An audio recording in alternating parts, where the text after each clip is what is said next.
Le problème de construction dans les zones à risque demeure préoccupant au Cameroun après plusieurs drames vécus successivement sur l'étendue du territoire national. Tenez par exemple l'effondrement d'un immeuble à Mobile-Guinness dans la ville de Douala ou encore tout récemment le drame de Bankolo dans la ville de Yaoundé. Hermine Dolo dans ce reportage nous présente le visage à ce jour des zones dites à risque dans la ville de Douala. Nous sommes au lieu-dit Bépanda 54 escalier situé dans le 5e arrondissement de la ville de Douala. C'est ici que s'était produit le drame de l'effondrement d'un mur dans la matinée du samedi 23 juillet 2023 où cette bâtisse a emporté plusieurs matériaux provisoires. Mais heureusement, aucune victime n'a été enregistrée, aucun blessé grave, aucune mort enregistrée. Mais les personnes qui vivaient dans ce domicile ont bien sûr pris la fuite. Ayant entendu les secousses très tôt le matin, ils sont allés se réfugier vers les maisons qui étaient dans les environs et ses voisins qui sont à côté ont décidé malgré tout 3 mois après de rester car ils n'ont pas d'autre domicile fixe, n'ayant pas suivi les conseils des autorités car cette zone est réputée pour être l'une des zones à risque de la capitale économique, bien sûr caractérisée aussi comme une zone marécageuse. Les voisins ont décidé de rester car ils n'ont pas d'autre domicile. Et bien sûr, ils attendent l'aide du gouvernement, certains ayant refusé de s'exprimer face caméra. Ils espèrent une solution très prochaine, mais ont malgré tout espoir que leur situation va s'améliorer. 3 mois après, le bilan est le même et bien sûr, on espère une amélioration pour ces populations. Nous sommes à présent ici au lieu-dit Mobile-Guinness dans le 5e arrondissement de la ville de Douala. Et c'est ici que s'est produit également un drame dans la nuit du 22 juillet au dimanche 23 juillet. Le lieu-dit immeuble de la mort. Et bien c'est ici que plusieurs personnes ont perdu la vie, des blessés graves. Un immeuble s'est effondré et a laissé des familles tristes et des victimes et des personnes sans abri.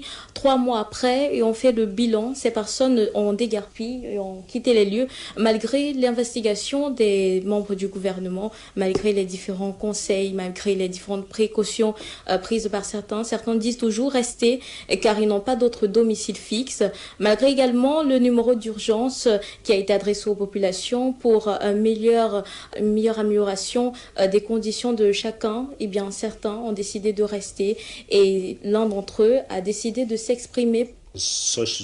Pour moi, il y a plusieurs choses qui doivent être faites. Premièrement, quand quelqu'un veut construire une maison, il doit se rapprocher du gouvernement.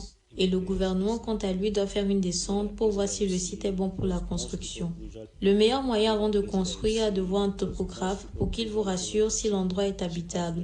Parce que la plupart des populations cherchent des zones moins coûteuses sans savoir si ce sont des zones à risque. Vous l'aurez compris, bien sûr, ils sont tous conscients et bien celui-ci est très conscient des dangers. Il sait que c'est une zone à risque. Il sait également qu'il y a des précautions à prendre lorsqu'on veut construire dans ce genre de site, mais il n'a pas d'autre choix que de rester. Il raconte avec beaucoup de tristesse ce qui s'est passé ce jour-là et on espère que dans les jours à venir, les mois à venir et les années à venir, la situation va s'améliorer. C'était Hermine Dolo et Desi Mathieu de Mamedia Prime Télévision.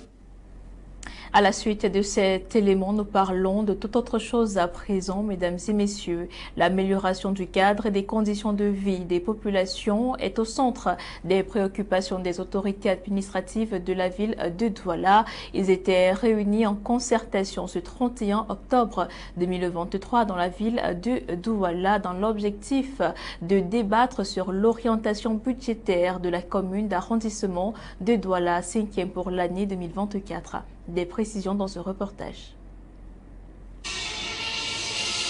Cette session ordinaire du conseil municipal consacrée au débat d'orientation budgétaire de la commune d'arrondissement de Douala 5e en vue de la préparation du budget pour l'exercice 2024 s'est tenue du 30 au 31 octobre dernier à la salle polyvalente Françoise Phoning dans la ville de Douala. Ceci en présence du représentant du préfet du Vouri, du maire de Douala 5e, Richard Fengwa, du receveur municipal, des forces de l'ordre et des conseillers régionaux et municipaux. Plusieurs points essentiels étaient à l'ordre du jour. Ce budget, ce débat d'orientation a été institué pour s'arrimer au budget programme dans les communes.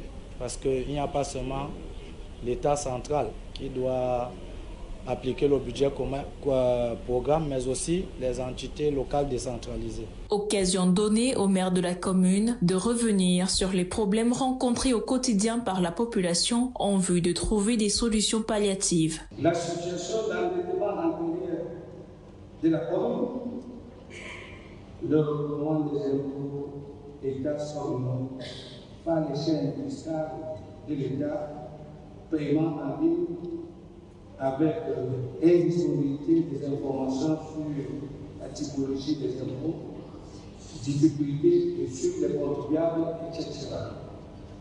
Les services fiscaux. Au regard de ce constat fait par l'élite municipale, plusieurs instructions ont été données. Comme instruction, nous avons demandé à l'exécutif communal d'insister pour l'achèvement des projets en cours d'exécution et que pour l'année prochaine, ils puissent mettre l'accent sur le recouvrement des recettes afin qu'elles puissent augmenter. Comme vous le savez, une commune ne peut pas se développer avec les centimes additionnels communaux. Donc il faut des ressources propres pour répondre efficacement aux besoins des populations à la base. C'est donc une satisfaction au sorti de cette concertation. Au regard des documents qui ont été présentés, nous sommes optimistes et nous pensons que si tout est respecté, cette commune pourra muter vers un développement réel et progressif. Ces nombreuses perspectives entreprises pour l'année 2024 visent l'amélioration des conditions de vie des populations. Élu démocratiquement président du SDF, entendez Social Democratic Front, Joshua aussi a du pain sur la planche quant à sa capacité à faire remonter la pente du dit parti politique en 2025. Marie-Rosine Kandoga, dans ce reportage, a récolté les avis mitigés des Camerounais. Écoutons. Joshua Nabangui Oshi, nouveau chairman et président national du Social Democratic Front, l'a dit en français et en anglais. Le SDF peut gagner les présidentielles de 2025. Voilà qui pourrait réveiller la lanterne politique camerounaise, passablement endormie ces derniers temps. Et certains compatriotes pensent qu'il est l'homme de la situation. Parce que c'est un gars qui a d'abord travaillé beaucoup avec Nidjon Fundi. Il est même le vice-président, donc il peut gérer le SDF. Bien sûr, très très bien. Comme il est quand même anglophone aussi, qui veut assurer une position comme ça là, de son frère, comme je peux dire, il ne peut pas vouloir baisser son ambition. Il veut soulever ça très haut même. Le SDF est-il de retour? Esquisse de réponse avec les citoyens camerounais eux-mêmes. Le SDF peut bien faire le poids en 2025 si on était vraiment dans un pays sérieux, quoi. Oui, moi je pense que Joshua aussi, c'est un modèle. En tant que jeune, il combat et c'est un patriote camerounais qui se bat pour la démocratie au Cameroun. Le nouveau homme fort du parti du Paoua a encore beaucoup à apprendre pour affronter le sycomore du parti des Flammes, le RDPC. Je pense que le fils ne peut pas faire le poids à son père. Si il entre dans la politique, si il a pris la tête du parti, c'est pour qu'il se prépare. Donc pour moi, je pense qu'il est à l'école et il est temps qu'il apprenne vraiment. On rappelle, Joshua Oshi arrive à la tête du parti dans un contexte alarmant, car en 2018, le SDF de Nidjon Fundi n'a pas réussi à faire partie l'homme de 92, selon le slogan du parti, Biya Must Go. Malheureusement, il termine la course 4e avec 3% de suffrage derrière le tout jeune parti PCRN de Cabra-Libi. Dans la lutte contre la vie chère au Cameroun, les syndicats des boulangers sont unanimes pour revoir à la baisse le prix de la baguette de pain sur l'étendue du territoire camerounais. Seulement, cette mesure n'est pas respectée sur le terrain par les commerçants camerounais. Un constat fait dans la ville de Yaoundé par Marie-Rosine Kantonga. C'est une bonne nouvelle pour les consommateurs des produits dérivés du blé venant de la Russie, notamment le pain et les produits panifiés suite à la circulaire du ministre du Commerce camerounais, Luc Magloa Gatongana, exigeant au syndicat des boulangers la baisse de ces produits. Ainsi, la baguette de 125 grammes passera de 200 francs à 125 francs CFA. Malheureusement, à Yaoundé, entre la théorie et la pratique, il y a la mer Rouge qui les sépare. Le pain c'est 150, nous on revend à 200. Oui. Donc si ça baisse même, c'est même bon. Moi je sais que le pain est toujours, depuis que ça a augmenté 200 francs, c'est toujours à 200. En réalité, après les instructions, il doit y avoir un relais dans les différentes boulangeries et boutiques du quartier afin de voir si ces mesures sont respectées. Or, les paroles s'envolent, les écrits restent et les commerçants redictent leurs lois. Le client vient me dire que le pain c'est combien? Il dit que c'est 200. On me dit que non, on ne peut pas acheter à 200. Si vous pouvez nous laisser à 150, il dit ah maman, ce n'est pas nous qui fait, c'est là-bas aux boulangeries. On n'a rien diminué, le pain est toujours 200. Pourtant, le procès-verbal de la réunion de concertation relative à cette nouvelle stipule que l'ensemble des syndicats des boulangers est d'accord à peser les consommateurs. Face à cette rébellion, les syndicats des consommateurs s'insurgent, notant qu'une mesure n'a de sens que lorsqu'elle prend effet. À la suite de cette information, mesdames et messieurs, nous parlons éducation à présent. L'excellence scolaire était célébrée dans le département de la Sanaga-Maritime pour le compte de l'année 2022-2023 et ceci en présence du gouverneur de la région du littoral, Samuel Dieudonné Ivaha Diboa. Grâce Chiminé. La meilleure des meilleurs élèves au baccalauréat 2023, Ngongi Pelagi Gloria, a été gratifiée contre toute attente à plus de 2 millions de francs CFA. L'année, j'ai donné tout. Ça a toujours été mon rêve en fait depuis que je fais 3e. Depuis ma première fois qu'on m'a primé en 3e, j'ai gardé ce rêve que je devais être primée jusqu'en terminale et être la tête en 2023. Et je pense que j'y suis arrivée.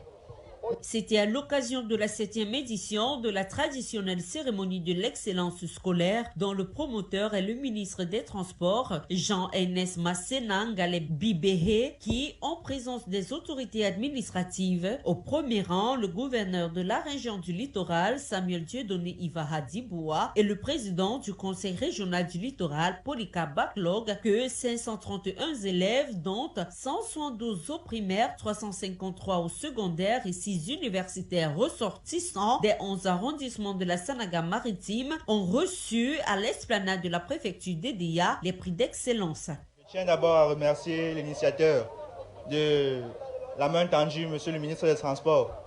Et je compte travailler plus dur pour toujours être lauréat, pour toujours bénéficier des prix remis par la main tendue à l'initiative de l'excellence scolaire. Tout d'abord, j'aimerais me remercier monsieur le ministre pour ce prix parce que je suis très content de mon travail et j'aimerais faire mieux pour la prochaine session pour y avoir mieux, parce que c'est que je peux faire mieux. Les prix allant de 15 000 à 300 000 francs CFA ont été remis à ces élèves méritants qui se sont distingués dans les 11 arrondissements de la Sanaga-Maritime. En quelques mots, ces lauréats ont révélé le mystère et le secret derrière leur réussite. Ce que je peux prodiguer comme conseil à ceux qui n'ont pas eu la chance d'être comme moi, c'est que nous ne sommes pas des surhommes, nous ne sommes pas des super élèves. Il faut juste travailler comme il veut et étudier comme il faut normalement et tout va venir seul. Je demande à mes camarades de garder le moral, de faire mieux parce qu'ils peuvent faire mieux et ils vont faire mieux. Et par la grâce du Seigneur, ils feront mieux. De même, 6 orphelinats ont reçu les produits sanitaires, alimentaires et des fournitures scolaires lors de cet événement. Et le ministre des Travaux publics, Emmanuel Njomissi, a effectué une visite de travail hier lundi 30 octobre 2023 dans le département du Mongo. Une visite de travail qui a permis de constater le mauvais état des infrastructures routières dans cette partie du pays. Lazare Tiabou, Quentin Itapé. La route nationale numéro 5 est dans un état de délabrement très avancé et la qualité de travaux déjà accomplis est approximative. C'est le constat fait par l'ingénieur du Cameroun en visite d'évaluation sur le tronçon pour toucher du doigt l'effectivité et l'avancement des travaux. Les travaux avec la main, monsieur le ministre. Les terres de route, c'est pas avec la main, monsieur le ministre. Manuel. C'est manuel, tout ce travail. C'est avec des machines qu'on fait des routes, monsieur le ministre. Faites régulièrement les dessins, monsieur le ministre. Tel que vous êtes en train d'observer, il s'agit de fermer les grands trous qui sont sur la chaussée. Il s'agit également de dégager les abords de la chaussée comme vous êtes en train de voir. Emmanuel Ngannou-Djoumissi a donné des recommandations fermes au chef du projet afin que dans un bref délai, les travaux soient livrés. Cependant, l'entreprise prestataire promet que d'ici 1 mois et demi, le chantier sera fini. Les travaux ont commencé depuis le pont de Cam. Nous sommes pratiquement à ce point à 115 km. Il y a 30 derniers kilomètres, comme vous avez vu, qui sont encore à faire. Mais les équipes de la Brigade nationale des travaux enrichissants mobilisées. Donc d'ici quelques temps, ces 30 km seront finalisés. Ça, c'est les travaux qu'on fait actuellement en cours sur la nationale numéro 5. Au cours de cette inspection, le patron du MINTP a également écouté les doléances des populations riveraines et n'a pas manqué de leur promettre les soumettre au chef de l'État, son Excellence Paul Biya. La visite s'est achevée hier lundi, 31 octobre 2023, avec beaucoup d'espoir.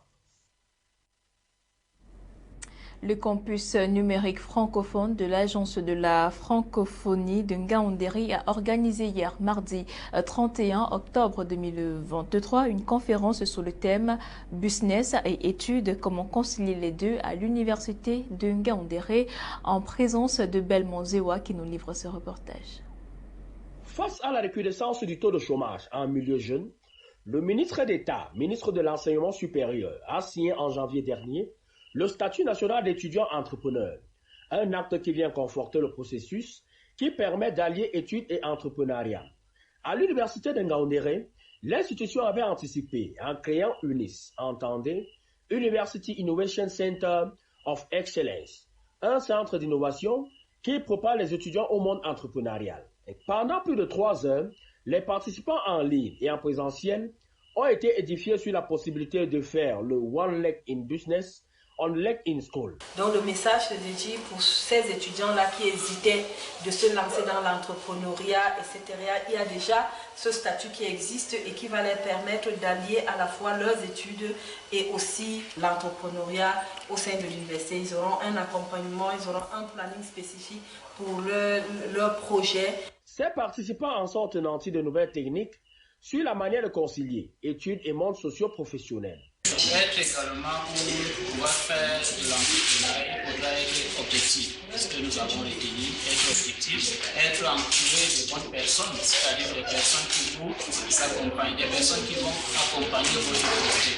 On ne doit pas nous entourer de personnes qui vont nous décourager lorsque nous n'avons retenu en ce qui concerne cette conférence. Après 5 ans, UNIS a maturé et accompagné plusieurs projets entrepreneuriaux avec à la clé des success stories qui font dans l'agribusiness et la transformation des matières plastiques.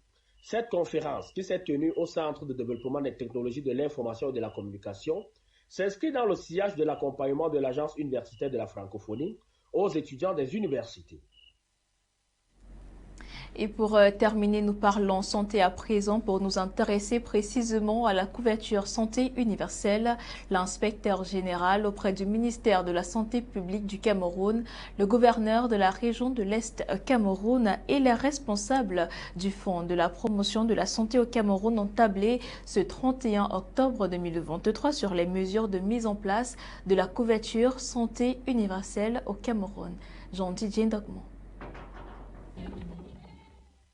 Les responsables régionaux du Fonds de promotion de santé du Cameroun ont tenu un atelier d'évaluation des mesures mises en place sur la couverture santé universelle. Cette rencontre semestrielle est initiée par le ministre de la Santé publique, le Dr Manaouda Malachi, qui a récemment procédé ici dans la région de l'Est au lancement officiel de la couverture santé universelle. Les travaux qui se sont déroulés au parc Sébéléco de Bertois étaient présidés par le gouverneur de la région de l'Est, Grégoire Vongo, en présence du représentant du ministre de la Santé publique ainsi que du délégué régional de la Santé publique de l'Est. Il en ressort que, depuis le lancement de la couverture santé universelle, plusieurs bénéficiaires ont déjà effectué des soins et des prises en charge grâce à leur enrôlement. À ce jour, près d'1 million de Camerounais ont déjà été enrôlés par le programme. L'objectif général de cette rencontre semestrielle est d'évaluer la mise en œuvre de différentes activités qui nous ont été confiées par le ministère de la Santé publique. Et l'activité la plus brûlante en ce moment, c'est la mise en œuvre de la couverture santé universelle, pour lequel le Fonds régional joue le rôle d'agent contractant et de tiers payant des formations sanitaires. Et il faut dire que dans le cas de la mise en œuvre de cette couverture santé universelle, beaucoup de choses ont été faites, notamment d'abord les enrôlements de toutes les cibles, et également la prise en charge gratuite des patients qui souffrent du VIH-Sida, de la tuberculose, la consultation gratuite des enfants de moins de 5 ans, et également dans le cadre de la prise en charge de la femme enceinte, il y a la mise en œuvre du projet Chèque Santé, où dans les formations sanitaires accréditées, toutes les femmes bénéficient d'un paquet de soins de façon gratuite. Vous avez le D3 a eu lieu ici même dans la région du Soleil Levant, le lancement de la phase de la de la santé. Cette rencontre s'inscrit dans le sillage non seulement de l'évaluation de cette mise en œuvre de la phase 1 de ce grand projet présidentiel décidé par le président de la République, mais davantage de pouvoir évaluer les recommandations qui ont été formulées lors des précédentes sessions de rencontre de ces acteurs clés de la santé. Le rôle des fonds régionaux de promotion de santé est plus que jamais nécessaire, car étant les principaux distributeurs des médicaments sur l'ensemble du territoire national. Avec la première phase d'enrôlement qui concerne principalement les personnes vivant avec le VIH-Sida, les patients souffrant de tuberculose, les patients dialysés, ainsi que les femmes enceintes et les handicapés. C'est avec ce reportage que nous refermons ce journal pour le compte de ce mercredi 1er novembre 2023. Mesdames et messieurs, merci